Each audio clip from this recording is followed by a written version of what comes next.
it's just you just never know. I mean, sometimes you think you make the best trade in the world and it doesn't work, and then sometimes you think, man, we only did this, and then boom, you have Jeff Blum hit a home run. It's only a bat in the World Series.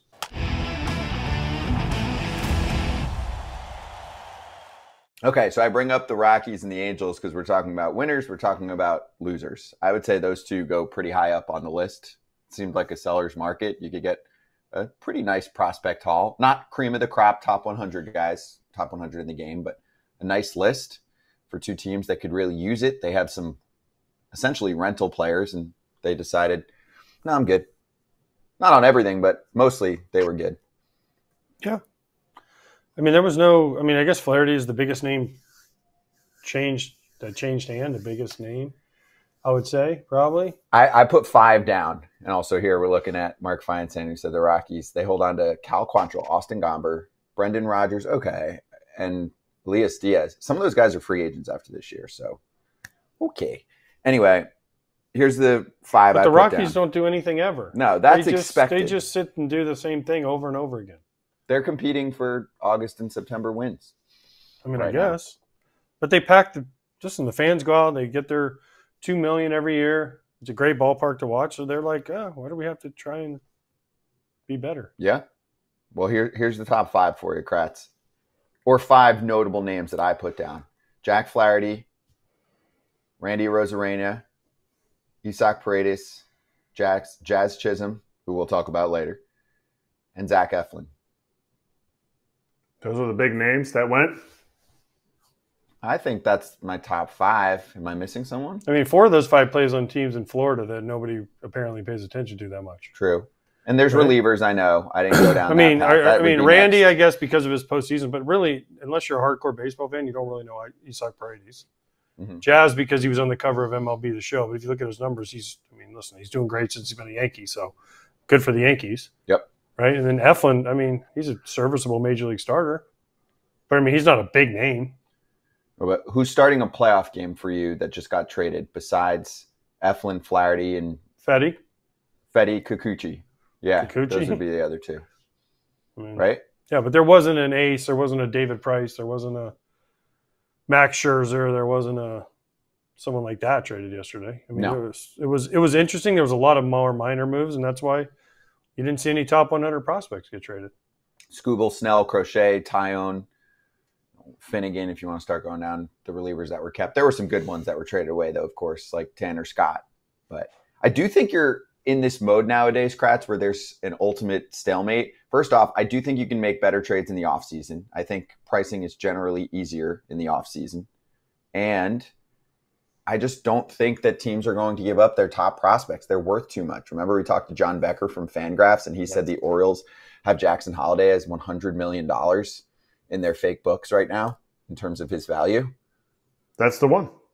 That's the one for me, that when he said he's worth $112 million as a prospect, Jackson Holliday's back up in the big leagues today against the Blue Jays. And I sit there and I go, teams will not.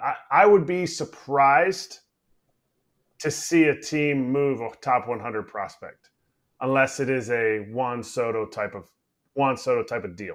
And those aren't most likely didn't happen in a trade deadlines anymore, especially with the expanded playoffs. Because there's less teams selling, or teams just get a little bit hesitant at the deadline. Like for me, what stood out, our conversation with Chelsea Janes about the Orioles. And I was like, are Orioles fans good? They're going to feel satisfied this time around? Because I don't think they were last year. And she's like, nope. They did some things. They did some weird things too. They really like the Phillies bullpen. Sir Anthony Dominguez, Gregory Soto. Those guys have stuff. But are we comfortable with the 6th, 7th, 8th, and 9th for Baltimore that they're going to win the World Series this year? Because they have the position players to do it. They have the starting pitching, I think, to do it. Do they have the bullpen to do it? This is a good one. Jacob Calvin-Meyer covers the team, comes on FT a good amount. He said they acquired 7 players. None of the pitchers, the 4, have an ERA below 4. None of the hitters have an OPS above 650. Is that good? That's usually not very good, but they're hoping to change. Like, Pache's not an offensive guy, right? So he's there for his defense and to do other things. But, like, Burns, Rodriguez, Eflin, Kramer, Rogers. That's a good 1 through 5. I mean, that'll get you there. You're going to need Burns and Rodriguez to be studs to make a deep run. And then the bullpen, we saw what happened to Kimbrel last year. I love Craig Kimbrel. But listen, I like these moves. A lot of times change of scenery wakes guys up. Tommy Pham, grand slam last night. Yeah. Oppo for the Cardinals. I would say they're one of the biggest winners. They got to be top 3 at least, right? They gave up nothing besides Edman, who they didn't totally have a spot for. I mean, every team technically has a spot for him, but they have their shortstop for the future. They have, I think, enough outfield. They shed away Dylan Carlson too, right? Fetty and Tommy Pham. And they didn't give up anything that was currently contributing.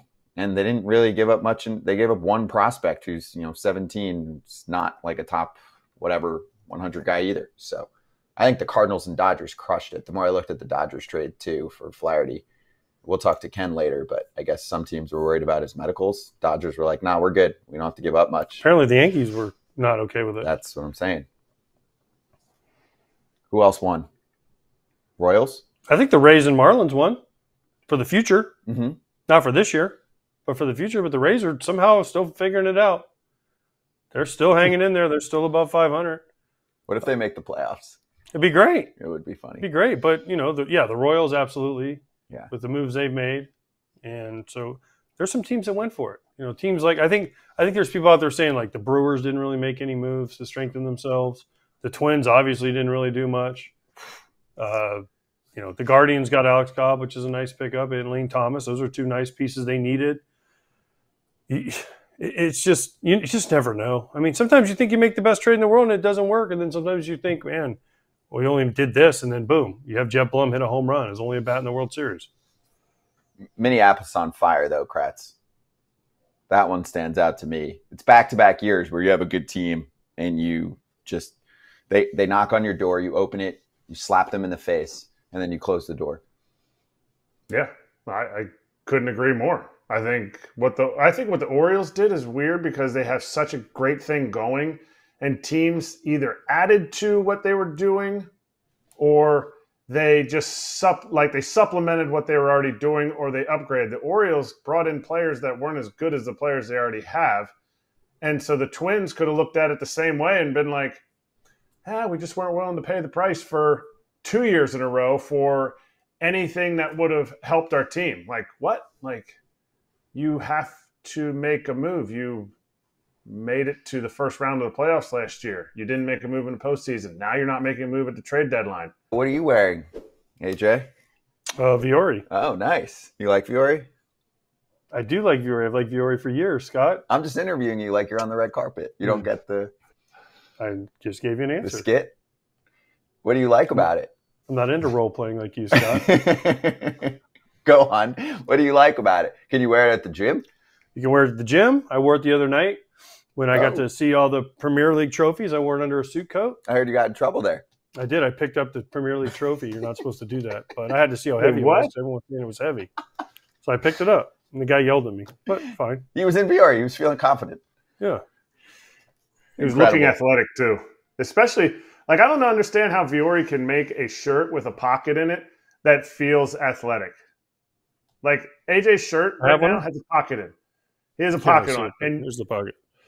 And, it's still like a shirt that you're like, wow, this is nice. I don't feel like I have a shirt with a pocket in that feels kind of starchy. They're freaking awesome. You don't feel the crease. You honestly can barely see it on camera. That actually tells if it didn't have the tag, you probably wouldn't be able to even be able to tell. Yeah, I agree. So awesome. It's a new perspective on performance apparel. It's great. Sell. It was a great Shorts sell. are great. Shirts are great. Hoodies are great. You got to go to vuori.com/foul. vuori.com/foul for 20% off your first purchase. Get yourself some of the most comfortable and versatile clothing on the planet. Ken wears it, Lana Rizzo, the whole deal. Not only 20% off, but also free shipping on any U.S. orders over $75 and free returns. vuori.com/FOUL to discover the versatility of Vuori clothing. Hey, everybody. Be sure to like and subscribe for more content. We're back here every weekday, all year long, so do not miss an episode. The videos are coming in all day. Here's another video you might enjoy. Baseball the way it should be covered.